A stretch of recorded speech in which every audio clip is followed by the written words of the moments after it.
Bonjour et bienvenue sur le podcast Raconte-moi son histoire. Nous sommes en Italie, il y a exactement 514 ans, en pleine Renaissance, une époque d'explosion artistique et culturelle. Au cœur de cette effervescence, un jeune homme parvient à se hisser à la tête de la Toscane, une province clé. Né hors mariage, avec une peau plus foncée que celle de ses pères, il s'impose pourtant au pouvoir, suscitant inévitablement jalousie et complot. Pourquoi cet homme, marqué par son origine et son apparence, a-t-il été la cible de tant de trahisons? Est-ce sa naissance illégitime ou sa couleur de peau qui l'a rendu vulnérable dans une Europe aux normes si rigides? Je suis Michael et aujourd'hui je vous raconte l'histoire d'Alessandro de' Medici.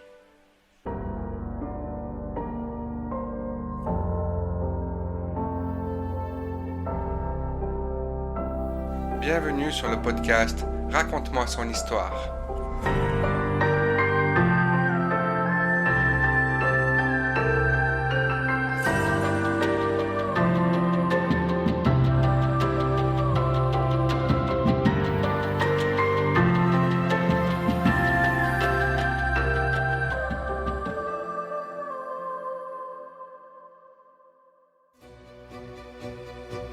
Les historiens ne s'accordent pas tous sur les détails de la vie d'Alessandro de' Medici.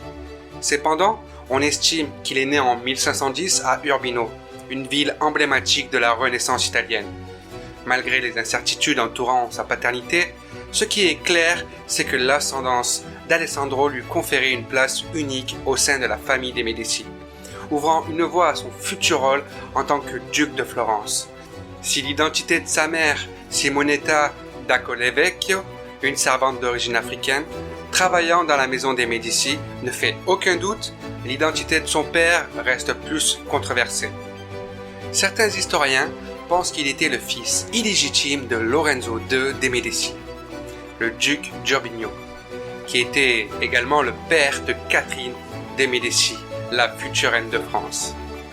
D'autres suggèrent qu'il pourrait être le fils de Giulio de' Medici, plus tard connu sous le nom de pape Clément VII.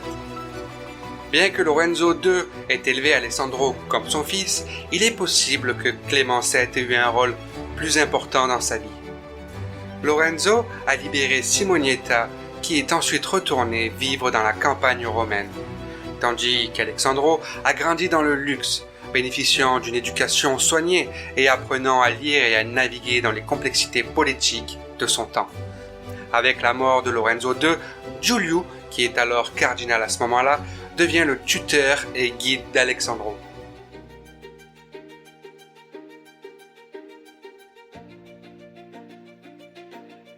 Alessandro a grandi principalement à Florence, la ville natale de sa famille, qui est aussi le centre de leur pouvoir.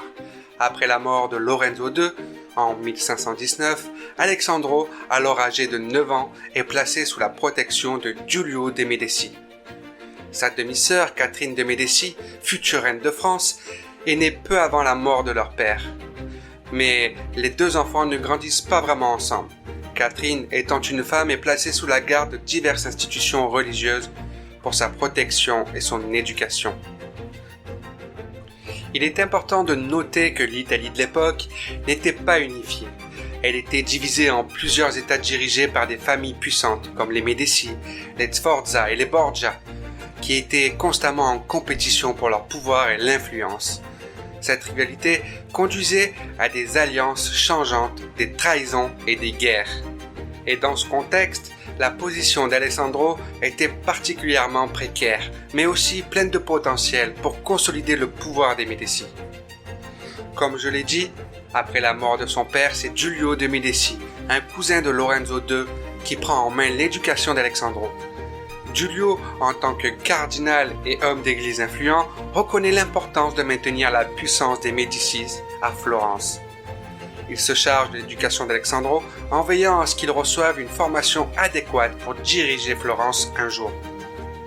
Lorsque Giulio devient pape en 1523, sous le nom de Clément VII, il utilise son pouvoir pour renforcer la position des Médicis à Florence. En 1527, Florence se révolte contre la domination des Médicis et rétablit la République après le sac de Rome. Une période de chaos où les troupes impériales de Charles Quint pillent la ville. Cependant, Clément VII, en tant que pape, ne renonce pas à reprendre le contrôle de Florence pour sa famille. Après plusieurs années de lutte, il négocie avec Charles Quint pour récupérer Florence.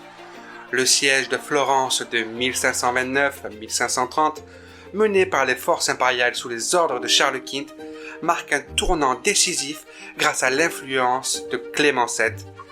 Alessandro est rétabli au pouvoir, mais cette fois en tant que duc héréditaire, une position créée sur mesure pour asseoir la suprématie des Médicis. En 1530, après le siège dévastateur, Florence est reconquise par les troupes impériales soutenues par Clément VII.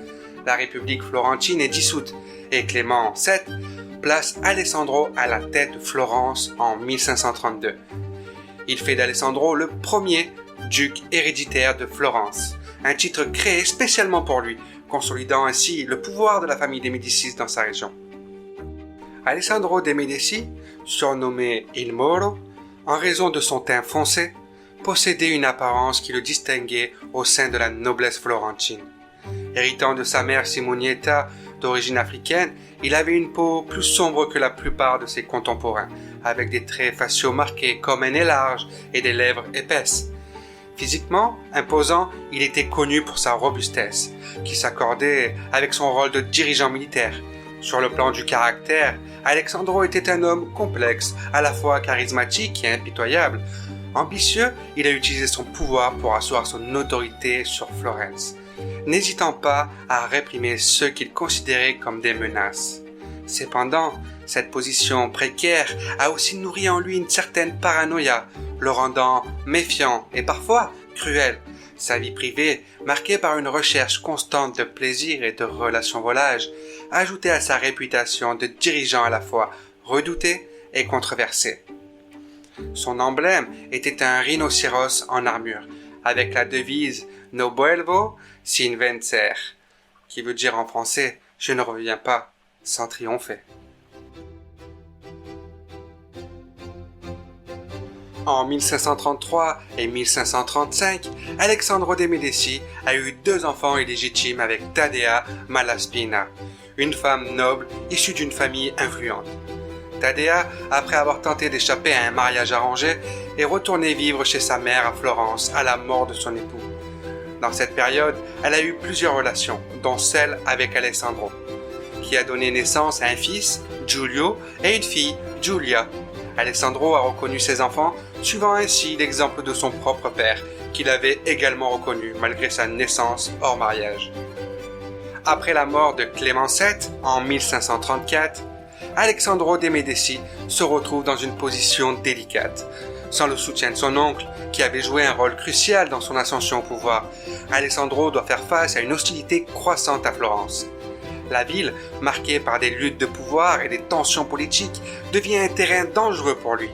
La perte de sa protection papale expose Alessandro aux machinations de ses rivaux, notamment celle de son cousin Ippolito de' Medici, qui représente une menace directe à son autorité. Alessandro, conscient des périls, adopte une attitude plus répressive pour maintenir son contrôle sur Florence, pour renforcer davantage son autorité. Alessandro a introduit sa propre monnaie, marquant ainsi son règne d'une empreinte économique, en plus de son influence politique et militaire. Mais c'est en 1535 que son cousin Ippolito meurt dans des circonstances suspectes. Certains historiens avancent l'idée qu'Alessandro aurait pu orchestrer l'empoisonnement pour éliminer un concurrent direct. Bien qu'aucune preuve définitive n'ait jamais été trouvée, cette période de la vie d'Alessandro est marquée par une méfiance croissante, une consolation de pouvoir par des moyens brutaux. Il a exilé aussi plusieurs de ses opposants pour consolider son pouvoir. Parmi les figures notables qu'il a exilées, on trouve des membres de l'ancienne République florentine. Ces exils étaient des mesures stratégiques pour neutraliser toute opposition potentielle qui était en opposition à la domination des Médicis. Ces exils faisaient partie de sa stratégie pour éliminer des menaces à son autorité. Mais ces événements contribuent à l'image d'Alessandro comme un dirigeant impitoyable, prêt à tout pour défendre sa position dans une ville où les intrigues et les trahisons étaient monnaie courante. des accords politiques se font entre Charles V et Alessandro. Un mariage est organisé et Alessandro épouse la fille de Charles V, Marguerite de Habsbourg, le 18 janvier 1536. Mais ce mariage ne durera pas. Alessandro se fait assassiner presque un an jour pour jour par son cousin Lorenzino de Médicis. Lorenzino était motivé par des idéaux républicains et des ressentiments personnels, voyant en Alessandro un obstacle à la restauration de la République florentine. Son acte, bien que condamné, était en partie alimenté par un désir de voir Florence libérée de la domination tyrannique des Médicis. Après la mort d'Alessandro, son fils, Giulio, a vécu une vie relativement effacée, sans jouer un rôle majeur dans les affaires politiques de Florence. Sa fille, Giulia, a grandi dans un environnement noble, et elle a finalement épousé Bernardetto de Medici, un membre de la branche secondaire de la famille des Médicis. Grâce à cette alliance, elle a consolidé sa position au sein de la famille et a contribué à la continuité de la lignée des Médicis, même si elle était d'origine illégitime. Malgré la fin tragique d'Alessandro, son règne a marqué un tournant dans l'histoire de Florence. Son influence et ses décisions, bien que controversées, ont préparé le terrain pour son successeur, Cosme I de Médicis, qui a consolidé et étendu le pouvoir des Médicis, transformant Florence en une puissance européenne et majeure.